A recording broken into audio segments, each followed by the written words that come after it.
O aeroporto de São Paulo estava lotado naquela madrugada de dezembro, e Helena arrastava sua mala gasta pelo piso frio, os olhos pesados de quem não dormia direito há semanas. Ela carregava nos braços uma bolsa com fraldas, mamadeiras e tudo o que sua filha de 2 anos poderia precisar durante as próximas 8 horas de voo até Lisboa.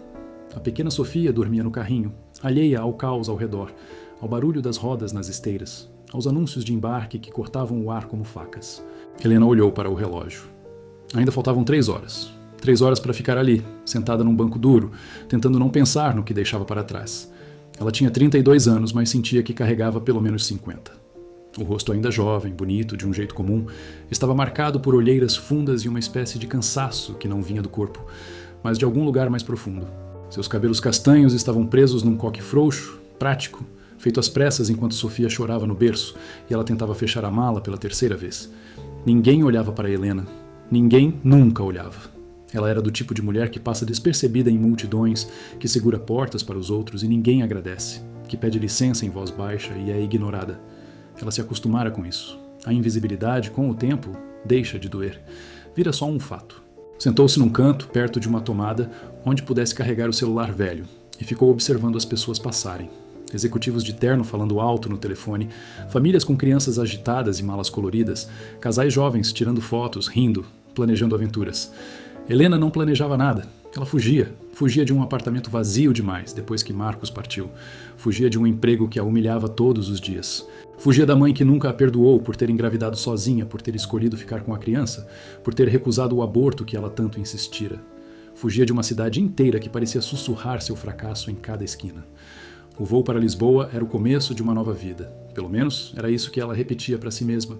Uma prima distante havia oferecido um quarto, um trabalho temporário numa padaria portuguesa, uma chance.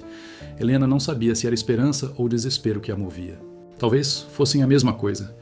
Sofia acordou com um gemido suave, os olhinhos piscando devagar. Helena a pegou no colo, sentiu o peso morno do corpo pequeno contra o seu, e por um instante o mundo pareceu menos hostil. Aquela criança era tudo o que ela tinha, tudo o que importava. Ela beijou a testa da filha e murmurou palavras sem sentido, apenas sons de conforto. E Sofia voltou a fechar os olhos, confiante de que ali, nos braços da mãe, nada de ruim poderia acontecer. A fila do embarque começou a se formar, e Helena se levantou devagar, dobrando o carrinho com uma mão enquanto equilibrava Sofia na outra. Um homem de terno passou por ela e a empurrou sem pedir desculpas, ocupado demais, com sua própria importância. Ela cambaleou, quase deixou cair a bolsa, mas se recompôs em silêncio. Não disse nada. Nunca dizia. O avião era grande, daqueles com 2 fileiras de 3 assentos e um corredor no meio. Helena tinha o lugar do meio, é claro. Sempre o lugar do meio. Ao seu lado direito, na janela, sentou-se uma mulher idosa que cheirava a perfume forte e já dormia antes mesmo da decolagem. Ao seu lado esquerdo, no corredor, o assento permaneceu vazio por longos minutos, e Helena se permitiu um suspiro de alívio. Talvez tivesse sorte, talvez pudesse esticar um pouco as pernas, apoiar Sofia no assento vago, respirar. Mas então ele apareceu, alto, ombros largos, terno escuro impecável. O rosto era duro, angular, com uma mandíbula que parecia esculpida em pedra e olhos de um azul tão gelado que Helena sentiu um arrepio involuntário. Ele não sorria, não olhou para ninguém. Apenas parou ao lado da fileira, conferiu o número do assento e sentou-se com movimentos econômicos, precisos, como alguém que está acostumado a ocupar espaço sem pedir permissão. Nos braços dele, envolto num cobertor azul marinho, havia um bebê. Helena observou de canto de olho. O bebê era pequeno, talvez 3 ou 4 meses, com a pele clara e os olhos fechados num sono inquieto. O homem o segurava de um jeito estranho, desajeitado, como se não soubesse bem onde colocar as mãos. Havia algo de errado naquela cena. Algo que ela não conseguia nomear, mas que fazia seu instinto de mãe disparar alarmes silenciosos. O avião decolou e por meia hora tudo pareceu calmo. Sofia dormia no colo de Helena e o homem ao lado olhava para frente, imóvel, o bebê aninhado contra o peito. Mas então o choro começou. Foi um choro baixinho no início, quase um gemido. O homem se mexeu, ajustou o cobertor, murmurou algo que Helena não conseguiu ouvir. Mas o bebê não se acalmou. O choro cresceu, ganhou força, virou um lamento agudo que cortava o ar pressurizado da cabine. As pessoas começaram a olhar, primeiro com curiosidade, depois com irritação. A comissária de bordo se aproximou, ofereceu ajuda, mas o homem a dispensou com um aceno brusco, quase rude. Helena observava em silêncio. O bebê chorava com uma intensidade que ela conhecia bem, aquele choro de fome, de desconforto, de algo que não estava certo. Mas o homem não parecia entender. Ele balançava a criança de um jeito mecânico, sem ritmo, sem intuição. Tentou dar uma chupeta, tentou mudar de posição. Nada funcionava. Os minutos passaram e o choro não cessava. Helena podia sentir a tensão crescer ao redor, os olhares acusatórios, os suspiros impacientes. Um senhor, algumas fileiras à frente, se virou e disse algo em voz alta, irritado. O homem de terno não respondeu, mas Helena viu a mandíbula dele se contrair, os músculos do pescoço ficarem tensos. Havia algo de perigoso nele, ela percebeu. Algo que fazia as pessoas se afastarem instintivamente, que fazia os comissários hesitarem antes de se aproximar. O bebê chorou por mais 20 minutos. 30. 40. O som era quase insuportável e Helena sentia seu próprio coração apertar a cada soluço. Ela olhava para o homem tentando entender. Onde estava a mãe daquela criança? Por que ele estava sozinho? Por que não conseguia acalmar o próprio filho? Foi então que ela viu. Por um breve instante, enquanto o homem ajustava o cobertor, a fachada de pedra se quebrou. Os olhos dele, aqueles olhos de gelo, se encheram de algo que Helena conhecia bem demais. Desespero. Puro, cru, silencioso. Ele não sabia o que fazer. Ele estava perdido. Helena não pensou, não calculou. Simplesmente se virou para ele e disse em voz baixa, quase um sussurro: "Posso tentar?" O homem a olhou como se ela tivesse falado em outra língua. Por um longo momento não disse nada. Os olhos gelados a mediram de cima a baixo, avaliando, desconfiando. Helena sustentou o olhar, sem desafio, sem medo, apenas com aquela calma exausta de quem já não tem mais nada a perder. "Eu tenho uma filha", ela disse, apontando para Sofia que dormia em seu colo. "Talvez eu consiga." Ele hesitou. Helena podia ver a luta interna, o orgulho ferido, a relutância em aceitar a ajuda de uma estranha. Mas o bebê chorava, e o choro era mais forte que qualquer orgulho. Devagar, quase contra a vontade, ele estendeu a criança. Helena a pegou com cuidado, sentindo o peso leve, o corpo quente, o tremor dos soluços. Ela ajustou o bebê contra o peito, de um jeito que vinha natural, automático, e começou a balançar de leve, num ritmo que não era ensinado em livro nenhum, que vinha de algum lugar antigo, ancestral. Murmurou uma canção sem palavras, apenas melodia, e com a mão livre acariciou as costas do bebê em círculos lentos. O choro diminuiu. Aos poucos, como uma maré que recua, os soluços foram se espaçando. Helena continuou paciente, sem pressa. Ela não olhava para o homem, não olhava para ninguém. Apenas existia ali, naquele momento, com aquela criança que não era sua, mas que, de alguma forma, precisava dela. 5 minutos depois, o bebê dormia. O silêncio que se seguiu foi quase sagrado. Helena podia sentir os olhares das pessoas ao redor, mas agora eram diferentes. Havia admiração ali, surpresa, algo próximo de gratidão, mas ela não se importava com nada disso. Apenas olhou para o bebê adormecido em seus braços e sentiu aquele velho aperto no peito, aquela ternura que a maternidade havia plantado nela e que nunca mais a deixara. "Como você fez isso?" A voz do homem a sobressaltou. Era grave, rouca, como se não fosse usada com frequência. Helena se virou para ele e encontrou os olhos azuis fixos nela, mas agora não havia gelo ali. Havia algo mais. Confusão, talvez, ou gratidão relutante. "Não sei", ela disse honesta. "Instinto, acho." Ele não respondeu. Ficou olhando para ela por um longo momento, como se tentasse decifrar um código. Helena se sentiu estranhamente exposta sob aquele olhar, mas não desviou. Depois de um tempo, ele estendeu os braços para pegar o bebê de volta. "Obrigado", ele disse, e a palavra pareceu custar um esforço enorme, como se não fosse pronunciada com frequência. "De nada."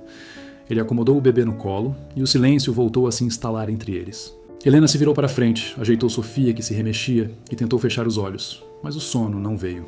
Ela ficou ali, desperta, sentindo a presença do homem ao seu lado como uma espécie de campo magnético, impossível de ignorar. As horas passaram devagar, como sempre passam em voos noturnos. O bebê acordou mais 2 vezes, e nas 2 vezes Helena ajudou. Na terceira, o homem não precisou pedir. Apenas a olhou e ela estendeu os braços. Era estranho, aquela intimidade forçada, aquela cumplicidade silenciosa entre 2 desconhecidos, mas também era, de alguma forma, reconfortante. Na segunda vez que o bebê acordou, enquanto Helena o ninava, o homem falou novamente. "Ele não é meu filho." Helena se virou, surpresa. Ele olhava para frente, o rosto de perfil, a mandíbula tensa. "É meu sobrinho, meu irmão. Ele morreu há 2 semanas. E a mulher dele, ela..." Ele parou, respirou fundo. Ela não quis ficar com o bebê. Disse que não aguentava olhar para ele, que ele se parecia demais com o pai. Helena não disse nada, apenas continuou ninando o bebê, deixando que ele falasse se quisesse. Eu não sei o que estou fazendo, ele continuou, e havia algo de quebrado na voz dele agora, algo que a fachada de pedra não conseguia mais esconder. Eu não sei nada sobre crianças. Não sei trocar fralda, não sei preparar mamadeira, não sei por que ele chora. Eu só sei que ele é a única coisa que restou do meu irmão, e eu prometi que iria cuidar dele. Ele se virou para ela, e Helena viu nos olhos dele algo que a fez prender a respiração. Vulnerabilidade. Pura, crua, assustada. Era como ver um lobo ferido, ainda perigoso, mas incapaz de esconder a dor. Você tem sorte, ele disse. Você sabe fazer isso. Você sabe cuidar. Helena quase riu. Quase. Ela que havia sido abandonada pelo pai de sua filha. Ela que trabalhava 10 horas por dia para pagar um aluguel que mal conseguia cobrir. Ela que fugia do próprio país porque não via outra saída. Ela que nunca se sentira boa o suficiente para nada. Ela tinha sorte? Eu não sei de nada, ela disse, baixinho. Eu só faço o que posso. Todo dia. Uma coisa de cada vez. Ele ficou em silêncio, absorvendo as palavras. O bebê suspirou e se aninhou mais contra o peito de Helena, e ela sentiu os olhos arderem com lágrimas que se recusou a derramar. Por que você está indo para Lisboa? Ele perguntou. Era a primeira pergunta pessoal, e Helena hesitou antes de responder. Não havia motivo para contar a verdade a um estranho. Mas havia algo na noite, na altitude, no cansaço compartilhado, que dissolvia barreiras. Estou fugindo, ela disse. De tudo. De uma vida que não estava funcionando. De pessoas que me faziam sentir pequena. De uma cidade onde eu não conseguia mais respirar. Fugir funciona? Não sei. Ainda não cheguei. Ele quase sorriu. Não um sorriso de verdade, apenas uma sombra, um movimento mínimo no canto da boca. Mas foi o bastante para mudar algo no rosto dele, para deixá-lo menos assustador, mais humano. Meu nome é Rafael, ele disse. Helena? Helena, ele repetiu, como se testasse o som. Obrigado, Helena. De verdade. Ela apenas acenou com a cabeça e devolveu o bebê adormecido. Não havia mais nada a dizer. O resto do voo passou em silêncio, mas era um silêncio diferente. Helena dormiu um pouco, acordou, olhou pela janela e viu as primeiras luzes da Europa surgirem no horizonte. Sofia acordou de bom humor, tagarelando em sua língua de bebê, e Helena a alimentou com biscoitos e suco enquanto tentava arrumar o cabelo no espelho minúsculo. Quando o avião pousou em Lisboa, ela esperava que fosse o fim. Esperava que Rafael se levantasse, pegasse o bebê e desaparecesse em algum carro preto com vidros escuros, para uma vida que ela nunca conheceria. Era assim que essas coisas funcionavam. Encontros de avião eram como bolhas de sabão, brilhantes por um momento, depois desfeitas para sempre. Mas quando ela se levantou para sair, ele a segurou pelo braço. O toque foi firme, mas não rude. Helena se virou, confusa. Você tem para onde ir? Ele perguntou. Tenho. Uma prima. Ela vai me buscar. Ele acenou, mas não soltou o braço dela. Os olhos azuis estavam intensos, quase febris. Se você precisar de alguma coisa, qualquer coisa. Trabalho, dinheiro, ajuda. Ele tirou um cartão do bolso e colocou na mão dela. Me liga. Helena olhou para o cartão. Era simples, elegante. Apenas um nome, Rafael Monteiro, e um número de telefone. Nada mais. Por quê? Ela perguntou. Porque você foi a única pessoa neste avião que tratou meu sobrinho como um ser humano. Porque você me ajudou sem pedir nada em troca. Porque... Ele hesitou, procurando palavras. Porque faz muito tempo que alguém é gentil comigo sem querer algo em troca. Helena guardou o cartão no bolso, sem saber se algum dia o usaria. Provavelmente não, pensou. Provavelmente era apenas um gesto vazio daqueles que as pessoas fazem quando se sentem gratas, mas sabem que nunca mais se verão. Obrigada, ela disse. Obrigado você. E então ele se foi, desaparecendo na multidão do aeroporto com o bebê nos braços, e Helena ficou ali, parada no corredor do avião vazio, com Sofia puxando seu cabelo e uma sensação estranha no peito. Como se algo importante tivesse acabado de acontecer. Mas ela ainda não soubesse o quê. A prima de Helena se chamava Marta e tinha 62 anos, cabelos grisalhos curtos e um sorriso que iluminava o rosto inteiro. Ela abraçou Helena com força no desembarque, beijou Sofia nas bochechas gordas e tagarelou o caminho inteiro até o carro sobre a padaria, o bairro, os vizinhos, a vida em Portugal. Helena ouvia com metade da atenção, exausta demais para processar tudo, mas grata por não precisar falar. O apartamento era pequeno, num quarto andar sem elevador, com janelas que davam para uma rua estreita onde as roupas secavam nos varais e os velhos se sentavam nas portas à tardinha. Era humilde, mas limpo, acolhedor de um jeito que o apartamento de Helena em São Paulo nunca fora. Marta havia preparado um quarto para elas, com uma cama de solteiro e um berço emprestado, e Helena sentiu os olhos arderem novamente ao ver o esforço que a prima fizera. Descansa hoje, Marta disse. Amanhã a gente vê a padaria. Helena dormiu por 14 horas seguidas. Quando acordou, o sol de dezembro entrava fraco pela janela, e Sofia já estava na cozinha com Marta, comendo papinha de fruta e rindo de algo que Helena não conseguiu ver. Ela ficou ali, na porta, observando a cena e sentiu algo que não sentia há muito tempo. Paz. Não felicidade ainda, não alegria. Apenas paz. Uma ausência temporária de dor. Os dias seguintes foram de adaptação. Helena começou a trabalhar na padaria de Marta, uma lojinha de esquina que vendia pão fresco, pastéis de nata e café forte. O trabalho era simples, repetitivo, quase meditativo. Ela acordava às 5, ajudava a preparar a massa, organizava a vitrine, atendia os clientes que chegavam com sono e pediam o de sempre. Sofia ficava com Marta no fundo da loja, brincando com panelas velhas e colheres de pau, perfeitamente feliz. Helena gostava dos clientes. Eram moradores do bairro, a maioria velhos, que a tratavam com uma mistura de curiosidade e gentileza. Faziam perguntas sobre o Brasil, sobre sua vida, sobre a filha. Ela respondia com meias verdades, omitindo as partes mais difíceis, mas os velhos pareciam entender. Eles também tinham histórias, também tinham cicatrizes, e havia entre todos uma espécie de pacto silencioso de não cavar fundo demais. Aos poucos, Helena começou a se sentir menos como uma refugiada e mais como alguém que pertencia àquele lugar. Ela aprendeu os nomes dos vizinhos, os horários dos ônibus, as melhores bancas do mercado. Aprendeu a falar português de Portugal, com os R's aspirados e os diminutivos cantados, e os clientes riam de seu sotaque brasileiro, mas de um jeito carinhoso, sem maldade. Mas havia noites em que a paz não era suficiente. Noites em que Helena deitava no colchão fino, olhando para o teto, e sentia o peso de tudo o que havia deixado para trás. A mãe que não a perdoara, o pai de Sofia que desaparecera sem deixar rastro, os anos de trabalho que não levaram a lugar nenhum, a sensação constante de não ser suficiente, de não ser vista, de não importar. Nessas noites ela pensava no avião, pensava em Rafael. Pensava nos olhos de gelo que haviam se derretido por um instante, no bebê que ela ninara, no cartão que ainda estava no bolso de seu casaco velho. Ela nunca ligara. Provavelmente nunca ligaria. Mas havia algo reconfortante em saber que o cartão estava ali, uma possibilidade remota, um fio invisível que a conectava a alguém que por algumas horas havia visto nela algo de valor. 3 meses se passaram. O inverno português era úmido e cinzento, mas Helena se acostumara. Ela trabalhava na padaria, cuidava de Sofia, ia ao parque nos domingos quando o sol aparecia. Era uma vida pequena, simples, mas era sua. Pela primeira vez em muito tempo, ela não sentia que estava apenas sobrevivendo. Estava, talvez, começando a viver. Foi numa terça-feira de março, enquanto organizava os pães na vitrine, que a porta da padaria se abriu e Helena sentiu o coração parar. Rafael estava ali.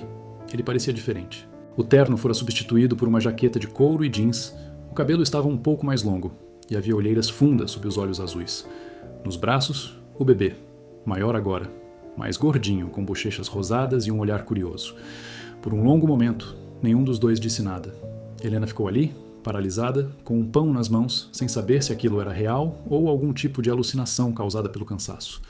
"Eu procurei você", Rafael disse. A voz era a mesma, grave, rouca, mas havia algo diferente nela. Suavidade, talvez. Ou vulnerabilidade. "Você não ligou."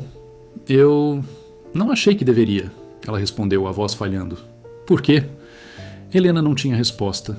Ou tinha muitas, e nenhuma delas fazia sentido em voz alta. Rafael se aproximou do balcão e ela pôde ver de perto as marcas do cansaço no rosto dele. Ele parecia exausto, da mesma forma profunda que ela conhecia bem demais. "Eu contratei 3 babás", ele disse. 3. A primeira durou 2 semanas, a segunda 5 dias, a terceira não voltou depois do primeiro dia. Ele não para de chorar. Com ninguém. Só... Ele hesitou, engoliu em seco. "Só naquele avião, só com você." Helena olhou para o bebê, que a observava com olhos grandes e sérios. Ele estava acordado, quieto, e havia algo no olhar dele que a fez lembrar daquela noite, daquele choro desesperado que só ela conseguira acalmar. "Eu não estou pedindo caridade", Rafael continuou. "Estou oferecendo um emprego, um bom emprego, com salário, moradia, tudo o que você precisar. Eu só..." A fachada se quebrou novamente, e ela viu ali o mesmo homem perdido do avião, o lobo ferido que não sabia como pedir ajuda. "Eu só preciso de alguém que saiba cuidar dele, e você é a única pessoa que conseguiu." Helena deveria ter dito não. Deveria ter explicado que tinha uma vida ali, que tinha a padaria, que tinha Marta, que tinha uma rotina que finalmente funcionava. Mas ela olhou para o bebê, para aqueles olhos sérios demais para a idade, e sentiu algo se mexer dentro dela. Algo que não era racional, que não fazia sentido, mas que era mais forte que qualquer lógica. Por que eu? Ela perguntou. Rafael a olhou por um longo momento antes de responder. Porque naquele avião, você foi a única pessoa que me tratou como um ser humano. Não como o que eu pareço. Não como o que as pessoas acham que eu sou. Você me viu perdido e me ajudou, sem perguntar, sem julgar, sem querer nada. Eu passei 3 meses tentando encontrar alguém assim, e não consegui. Então eu vim te procurar. Como você me encontrou? Eu tenho recursos. Helena não perguntou que tipo de recursos. Havia coisas sobre Rafael que ela não queria saber, intuições que preferia não confirmar. O que ela sabia, o que sentia, era que ele estava ali, real e presente, pedindo sua ajuda com a mesma vulnerabilidade que mostrara naquela noite. Eu preciso pensar, ela disse. Tudo bem, eu vou estar no hotel 3 ruas daqui. Amanhã, mesma hora, eu volto. Ele se virou para sair, mas parou na porta. Helena? Sim, obrigado, por pelo menos considerar. E então ele se foi, deixando para trás o cheiro de colônia cara e uma perturbação que Helena não conseguiria ignorar pelo resto do dia. Naquela noite, ela contou tudo a Marta. A prima ouviu em silêncio, os olhos atentos, sem interromper. Quando Helena terminou, Marta ficou quieta por um longo momento mexendo o café que havia esfriado. O que você quer fazer? Marta perguntou finalmente. Eu não sei. Mentira. Você sabe. Você só tem medo de admitir. Helena olhou para a prima, surpresa pela franqueza. Você veio para cá fugindo, Marta continuou. E está tudo bem. Às vezes a gente precisa fugir. Mas fugir não é a mesma coisa que viver, filha. E eu vi como seus olhos brilharam quando você falou daquele bebê. Vi como você ficou quando falou daquele homem. Não sei quem ele é, não sei o que ele faz, mas sei que tem algo ali que você precisa descobrir. E se for um erro? E se for o começo de algo que você nunca imaginou? Helena não dormiu naquela noite. Ficou olhando Sofia dormir, os cabelos escuros espalhados no travesseiro, a respiração suave e tranquila. Pensou em todas as decisões que a haviam trazido até ali. Pensou em Marcos, que prometera amor eterno e desaparecera na primeira dificuldade. Pensou na mãe, que nunca aceitara suas escolhas. Pensou em si mesma, naquela mulher invisível que passava despercebida em multidões, que segurava portas e ninguém agradecia. E pensou em Rafael, no olhar de gelo que derretera, na vulnerabilidade que ele escondia sob a fachada de pedra, no bebê que só ela conseguira acalmar. Havia algo ali, algo que ela não conseguia nomear, mas que a chamava como uma melodia distante. Na manhã seguinte, quando Rafael voltou à padaria, Helena estava esperando. Eu aceito, ela disse, mas tenho condições. Ele ergueu uma sobrancelha, mas não disse nada. Sofia vem comigo. Onde quer que seja, minha filha vem junto. Obviamente. E eu quero saber no que estou me metendo. Não precisa me contar tudo, mas eu preciso saber se estou colocando minha filha em perigo. Rafael ficou em silêncio por um momento e Helena pôde ver a luta interna no rosto dele. Eu venho de uma família complicada, ele disse finalmente. Meu pai construiu um império e não foi sempre de forma limpa. Quando ele morreu, eu e meu irmão herdamos tudo. Meu irmão não quis essa vida. Tentou sair, construir algo próprio. 2 meses depois, ele estava morto. Você acha que foi... Eu não acho nada, eu sei. A voz dele ficou dura, cortante. E é por isso que o filho dele é a única coisa que importa agora. É por isso que eu preciso de alguém em quem possa confiar. Alguém que não tenha conexão com esse mundo. Alguém que cuide dele pelo que ele é, não pelo que ele representa. Helena sentiu um frio na espinha. Ela estava entrando em algo muito maior do que imaginara. Mas quando olhou para o bebê nos braços de Rafael, para aqueles olhos sérios que pareciam carregar o peso do mundo, ela soube que não conseguiria recusar. Como ele se chama? Ela perguntou. O bebê. Rafael olhou para o sobrinho e, por um instante, a dureza desapareceu do rosto dele. Matel. O nome dele é Matel. Helena estendeu os braços e Rafael passou o bebê para ela. Matel a olhou com aqueles olhos grandes e, pela primeira vez, ela viu um esboço de sorriso nos lábios dele. Olá, Matel, ela murmurou. Parece que vamos passar muito tempo juntos. A casa de Rafael ficava nos arredores de Lisboa, numa propriedade cercada por muros altos e câmeras de segurança. Helena sentiu o estômago apertar quando o carro passou pelos portões automáticos, quando viu os seguranças de terno parados na entrada, quando percebeu a dimensão do mundo em que estava entrando. Mas o interior da casa a surpreendeu. Era grande, sim, luxuosa de um jeito discreto, mas não era fria. Havia livros empilhados nas mesas, brinquedos de bebê espalhados pelo tapete, uma xícara de café esquecida no parapeito da janela. Era a casa de alguém que vivia ali de verdade, mas não um cenário de revista. O quarto de Helena e Sofia ficava no segundo andar, amplo e luminoso, com uma cama enorme e um berço novo ao lado. O quarto de Mattel era logo ao lado, conectado por uma porta. Tudo havia sido pensado para facilitar o trabalho dela, e Helena sentiu uma mistura de gratidão e desconfiança que não sabia como processar. Os primeiros dias foram de adaptação. Helena aprendeu a rotina de Mattel, seus horários de sono, suas preferências de comida, o jeito específico como gostava de ser segurado.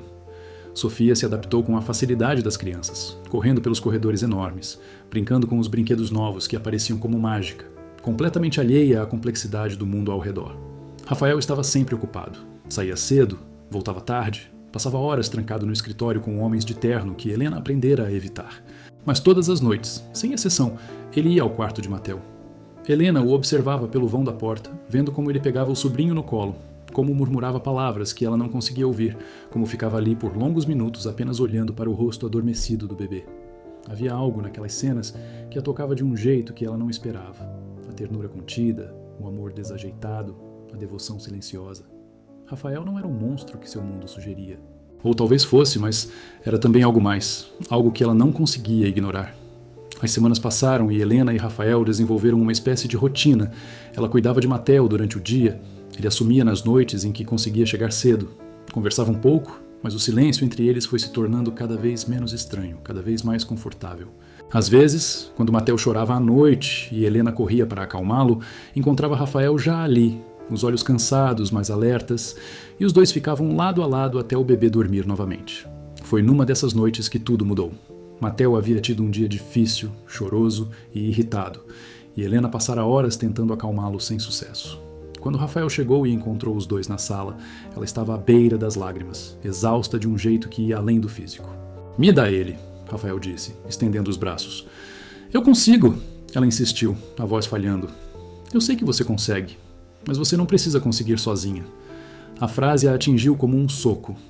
Helena olhou para ele, para aqueles olhos azuis que haviam perdido todo o gelo, e sentiu algo se quebrar dentro dela. As lágrimas vieram antes que pudesse impedi-las, silenciosas, quentes, descendo pelo rosto enquanto ela passava Mattel para os braços de Rafael. "Ei", ele disse, baixinho. "Ei, o que foi?" "Nada", ela mentiu. "Só cansaço." "Helena." A forma como ele disse o nome dela, suave, preocupada, fez as lágrimas aumentarem. Ela se virou tentando esconder o rosto, mas ele colocou Mattel no berço e se aproximou. "Fala comigo." "Você não quer ouvir", ela disse. "Eu quero. Eu preciso." Ela se virou para ele e viu no rosto de Rafael algo que nunca tinha visto antes. Abertura, vulnerabilidade, um convite silencioso para que ela confiasse. "Eu passei a vida inteira me sentindo invisível", ela disse, as palavras saindo antes que pudesse pensar. "Minha mãe nunca me viu. O pai da Sofia nunca me viu. As pessoas para quem eu trabalhei, os vizinhos, os clientes, ninguém nunca me viu. Eu era só uma sombra, uma coisa útil, alguém que fazia as coisas funcionarem, mas que não importava de verdade. E eu aceitei isso. Eu aceitei porque achei que era o máximo que eu merecia." Ela fez uma pausa, engolindo o nó na garganta. "E aí eu vim pra cá, e você me viu. No avião, quando eu era só uma estranha qualquer, você me viu. Você veio me procurar, atravessou um oceano porque eu acalmei seu sobrinho por algumas horas. E eu não sei o que fazer com isso. Não sei como processar que alguém olhou para mim e viu algo que vale a pena." O silêncio que se seguiu foi denso, carregado. Rafael não disse nada por um longo momento. Apenas a olhou, com aqueles olhos que ela não conseguia mais chamar de gelo. "Você quer saber por que eu te procurei?" Ele disse finalmente. "Você já disse, por causa do Mattel." Isso foi parte, mas não foi tudo. Ele se aproximou mais um passo e Helena prendeu a respiração. "Naquela noite no avião, quando você pegou o Mattel no colo, eu vi algo que não via há muito tempo. Gentileza. Genuína, sem interesse, sem cálculo. Você não sabia quem eu era. Não sabia que eu poderia te dar algo em troca. Você só viu um bebê chorando e um homem perdido, e ajudou. Sem pensar, sem pedir nada." Ele parou, e Helena viu que ele também lutava com as palavras. "Eu cresci num mundo onde tudo tem um preço, onde cada sorriso esconde uma intenção, onde cada favor cobra juros. Eu aprendi a desconfiar de todos, a nunca mostrar fraqueza, a nunca pedir ajuda. E então você apareceu, uma estranha de olhos cansados, e fez algo que ninguém fazia há anos. Você me tratou como um ser humano, não como um nome, não como um poder, não como uma ameaça. Apenas como alguém que precisava de ajuda." Ele estava muito perto agora, perto o suficiente para que Helena pudesse ver as pequenas rugas no canto dos olhos dele, as marcas de uma vida que ela só podia imaginar. Eu não te trouxe aqui só por causa do Mattel, ele disse. Eu te trouxe porque você me lembrou que ainda existe bondade no mundo, e eu precisava ter isso perto de mim, precisava saber que era real. Helena não sabia o que dizer, não sabia o que fazer.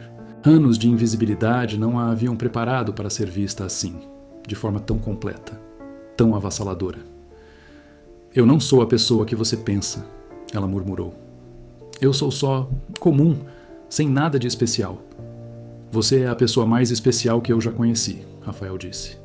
E o fato de você não saber disso só prova o quanto. Ele levantou a mão e tocou o rosto dela, um toque leve, quase hesitante. Helena fechou os olhos e sentiu as últimas barreiras caírem, aquelas paredes que havia construído ao longo de anos de rejeição, de solidão, de não ser suficiente. Eu tenho medo, ela admitiu. Eu também. Eu não sei fazer isso, não sei como ser isso que você está vendo. Então a gente aprende junto. Quando ele a beijou, foi como se o mundo inteiro parasse. Não foi um beijo de filme, não foi perfeito ou cinematográfico. Foi desajeitado, salgado de lágrimas, interrompido por um soluço que ela não conseguiu conter. Mas foi real, foi verdadeiro. Foi o começo de algo que nenhum dos dois sabia nomear, mas que ambos reconheciam como necessário. Os meses que se seguiram foram de construção lenta, cuidadosa. Helena e Rafael não se tornaram um casal da noite para o dia.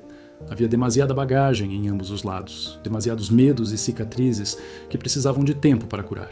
Mas havia também uma escolha diária, uma decisão repetida a cada manhã de continuar tentando, de continuar se abrindo, de continuar confiando.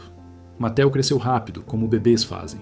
Os primeiros dentes apareceram, as primeiras palavras, os primeiros passos cambaleantes que faziam Helena chorar de emoção e Rafael fingir que tinha algo no olho. Sofia ganhou um irmão, não de sangue, mas de escolha, e os dois se tornaram inseparáveis, cúmplices de travessuras que deixavam os adultos exaustos e secretamente encantados. A vida na casa grande foi se transformando. O que era uma fortaleza de silêncio e segurança foi se enchendo de barulho, de risadas, de rotinas domésticas que nada tinham a ver com o mundo sombrio de onde Rafael vinha. Helena plantou um jardim no quintal. Rafael aprendeu a cozinhar o arroz brasileiro que ela tanto sentia falta. Marta veio visitar e ficou por 2 semanas, encantada com a neta postiça e com o homem que ela insistia em chamar de aquele grandalhão. Houve momentos difíceis. Houve noites em que Rafael chegava tarde, o rosto fechado, carregando um peso que Helena não podia compartilhar. Houve discussões, silêncios tensos, dias em que a diferença entre os mundos deles parecia intransponível. Houve vezes em que Helena se perguntou se havia cometido um erro, se havia se deixado levar por uma fantasia que não poderia durar. Mas sempre, no fim de cada dia difícil, havia um momento de reconexão. Um olhar, um toque, uma palavra murmurada no escuro que dizia: eu ainda estou aqui, eu ainda escolho você. E isso era suficiente. Não para apagar as dificuldades, mas para lembrá-los de por que valiam a pena. 1 ano depois daquela noite de voo, Helena acordou e encontrou Rafael sentado na beirada da cama, olhando para ela com uma expressão que não conseguiu decifrar. O que foi? Ela perguntou, ainda grogue de sono. Eu preciso te contar uma coisa. O coração dela acelerou. Depois de 1 ano, ela conhecia aquele tom. Era o tom que precedia notícias que mudavam tudo. Eu estou saindo, Rafael disse. Saindo? Do negócio da família. De tudo. Já estava planejando há meses, mas só consegui finalizar ontem. Vendi minha parte, transferi os ativos, cortei todos os laços. Acabou. Helena se sentou na cama, tentando processar. Isso não é perigoso? É, ou era. Eu negociei. Não foi fácil e não foi limpo, mas está feito. A partir de agora, somos só normais. Ou mais perto disso que eu consigo. Ela olhou para ele, para aquele homem que havia sido gelo e pedra, que havia carregado um mundo nas costas, que havia aprendido, devagar e com dificuldade, a se permitir ser vulnerável. Por que agora? Ela perguntou. Porque ontem, quando eu cheguei e vi você e as crianças no jardim, eu percebi que não queria mais viver com medo. Não queria mais olhar para trás toda vez que saio de casa. Não queria mais que Mattel crescesse como eu cresci, achando que violência é normal, que desconfiança é necessária, que amor é fraqueza. Ele pegou a mão dela.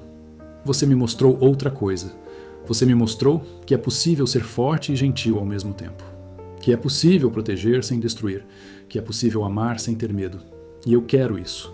Quero isso para o Mattel, para a Sofia, para nós. Quero acordar todo dia sem peso, sem segredo, sem a sensação de que estou vivendo uma vida emprestada. Helena sentiu as lágrimas descerem pelo rosto, mas dessa vez eram lágrimas diferentes. Não de tristeza, não de exaustão, não de medo.